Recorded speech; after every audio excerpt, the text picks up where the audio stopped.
Today on Country Pocket, we have Jaimee Harris. Her new album is one of my favorites from the last few years. It's called Boomerang Town. Jaimee, tell me about the town where you grow up. Well, I grew up in a small town just south of Waco. It's called Hewitt, Texas. And it has been a difficult thing for me to articulate exactly where I came from, which is why I think this song cycle came to life. One of the best ways I know how to describe it is that it's not small enough to be a small town with small town charm, and it's not big enough to be a city. It's kind of this weird middle ground. For example, in 20 well, I'm trying to think. Yeah, 2004 they changed the liquor laws so that a Walmart could come in, which was a big deal. And when the chain restaurant Cheddar's moved in, we named a street after it because it was super exciting that not only did we have a Chili's, but we also had a Cheddar's. So I didn't sense a lot of like local pride, a lot of local restaurants owned, and I felt like there was something more. And I've also called it a boomerang town, which of course is the title of the record, because it felt like to me a lot of folks that tried to leave my hometown ended up coming back and ended up coming back pretty quickly. Yeah, so how typical is the story you told on Boomerang Town? Obviously not the last verse, but the first two where you have people with big dreams and all of a sudden there's a baby, there is a million reasons why they're not going to come true. I think that's quite common in a lot of this country. And I'm sure, I mean, it feels like to me, I really was thinking about a classmate of mine who was an older brother of a good friend of mine. And for some reason, he was told by a lot of the authority figures in his life that he probably wasn't even capable of finishing high school. He, to this day, is one of the most intelligent folks I've ever met. He was combating a lot of trouble at home, a lot of stuff that people didn't see behind the scenes. And the way that he reacted to it was different than his siblings. And I mean, he literally had a high school counselor tell him, you might as well drop out. And despite what people were telling him, he was able to rise. Now, he did have a child pretty young with his girlfriend. And the way that he found would be the best way to overcome that financially was to enlist in the army, which he did, and then came back to his hometown and now runs a construction business and is doing just fine.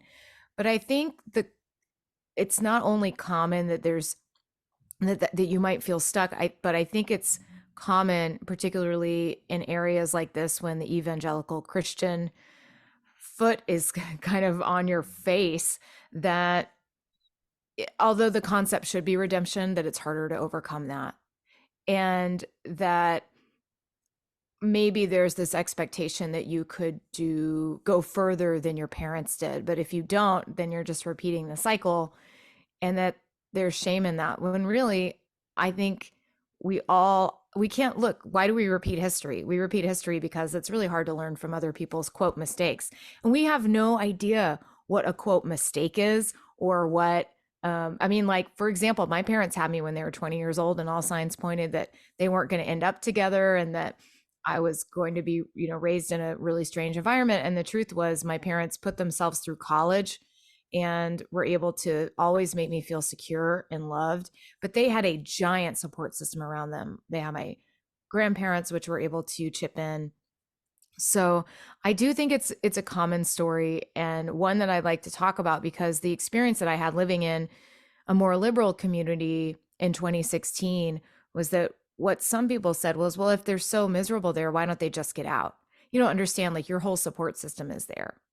Your opportunities in some ways are there, and it can be, when you're constantly living paycheck to paycheck, and it's so difficult to make a decision beyond what's happening in the day because you're in survival mode, it's really difficult to think of leaving as being an option.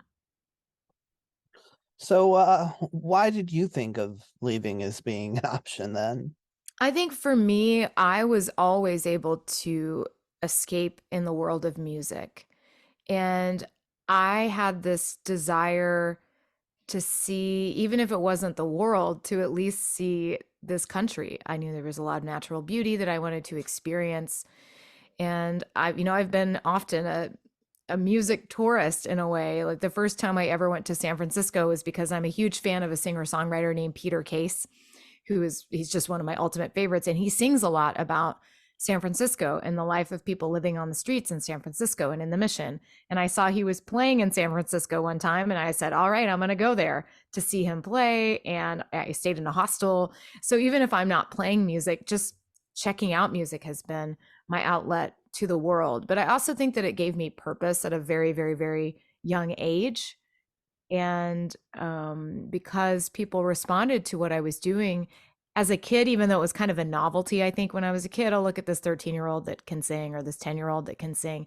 It did allow me to at least go to bigger cities like Houston, Tomball. I got to see the rodeo. It was a big deal to me and still is, and still exciting.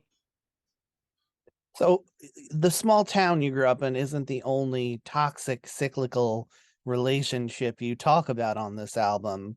Tell me about the role that the tall and dark-haired lad of alcohol has played in your life. Yeah, I come from a long line of alcoholics, some who have been in recovery and gotten sober through recovery. A lot of us have come to recovery through a little stay in the criminal justice system first. And but I also have members of my family that have absolutely lost the battle of alcoholism. One of them being my paternal grandfather, who had a very public end to his life and downhill spiral when he was nearing the end of his life, which did end by suicide. But he was a revered tennis coach in the town where I grew up. He was also a chemistry teacher, and he had a very public mental health crisis. And he tried to get help in an institution, but I just don't think that the town that I was in really had the resources that he needed as far as the mental health side was concerned. And he decided to take himself off the planet. He felt like that was his only way out. And I am really fortunate that my parents never hid that from me. That my grandfather passed away when I was 5 years old, and that I was never shielded from that. They told me, hey, this is what's happened. This mental illness is part of our family. Alcoholism is part of our family. And 3 years later, my dad got sober. And so the language of recovery was spoken in my house. And I'm really grateful because I think that made it a lot easier for me to accept that I was dealing with addiction. And it took my second arrest and many, many, many consequences that were glaring red signs to other people for me to go, okay. But once I did say, yes, absolutely, I know that I need to get sober, I had this idea that other people in my family hadn't survived that, and I had a chance to rewrite the script. Yeah, so you suffered a suicide in your family, and you wind up talking about the topic a lot on the album. I mean, that is definitely one way of dealing with it. Yeah, I think what I'm up to with a lot of the songs on this record is alchemy, is taking some of the worst things that have happened in my family and some of the worst ideas and thoughts that have crossed through my head and been able to get them out of my head by putting them onto the page and transforming them into something that's useful, as then other people are able to hear the fair and dark-haired lad and say, oh, wow, that's interesting. Like, I had an experience of suicide in my family, but my father said we weren't going to talk about it. So I'm glad that you're sharing about it. I feel like the love that my father gave to me and not shielding me from that has also allowed me to be to be less afraid to go there in the art form of songwriting. Yeah, where are you now in your relationships with those two cycles, your hometown and alcohol? Well, I don't know specifically about my hometown has changed so much. So much like I live in Nashville now, which has been really transformed by a television show. And the same has happened in my hometown of Waco. And it's very complicated because I wanted my whole life for things to change and for there to be more stuff to do in Waco. And then once they started changing my hometown, I was like, oh no, they changed it, which doesn't make any sense in my brain. But there's a couple there, Chip and Joanna, who have a decorating show, and they've bought a lot of spaces in the town that haven't been utilized. And I had this whole idea in my head of like, what I'd heard from the media that, they're super one way and they're kind of cultish and they hate gay people. And it turns out Mary and I, my partner Mary Gaucher and I, were staying near their, I don't even know what you call it. They have a bakery, they have this outdoor space where families can gather. They have their home goods there. It's just this little place. I guess they call it the silos because it's next to these two giant grain silos that I passed every Sunday going to the First Baptist Church of Waco when I was a kid.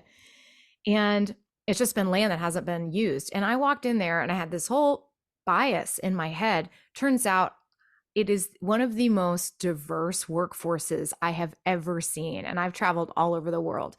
All people of all sorts of colors, all sorts of hair colors, sexual orientations, gender identities. There's a trailer that they have there, and the only people they employ in that trailer, which is a juice and smoothie trailer, are women that have recently been released from the criminal justice system who are all in recovery from substance abuse addiction.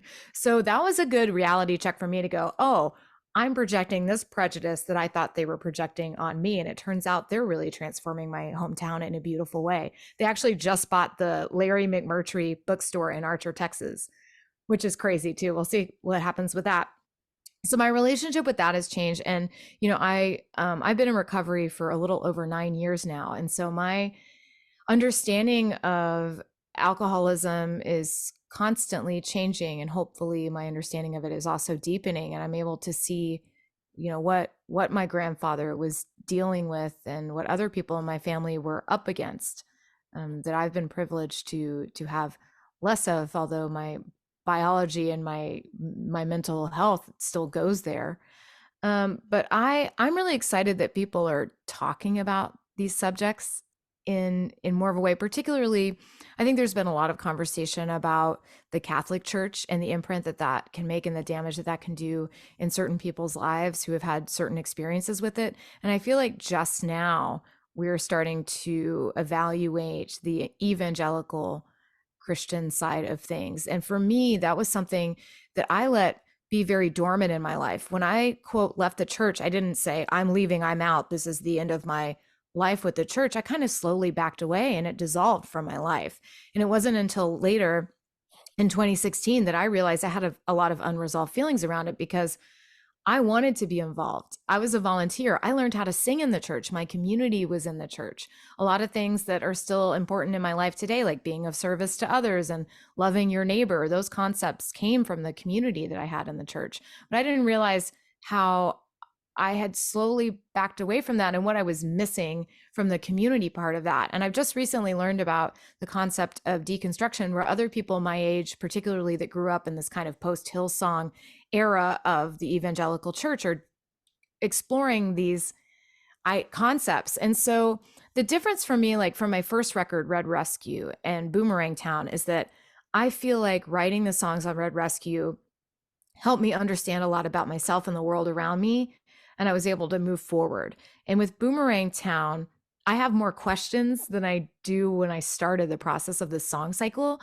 And it's allowed me to understand there's so much power in being the narrator and in working on these songs and in sharing them with the world and having people respond to them. But ultimately, instead of the songs being the work, they've more been like a lamplight showing me where I need to do other outside work in my life that I wasn't aware of. Well, let's hear the tall and dark haired lad, and we will be right back in a little while with Jaimee Harris.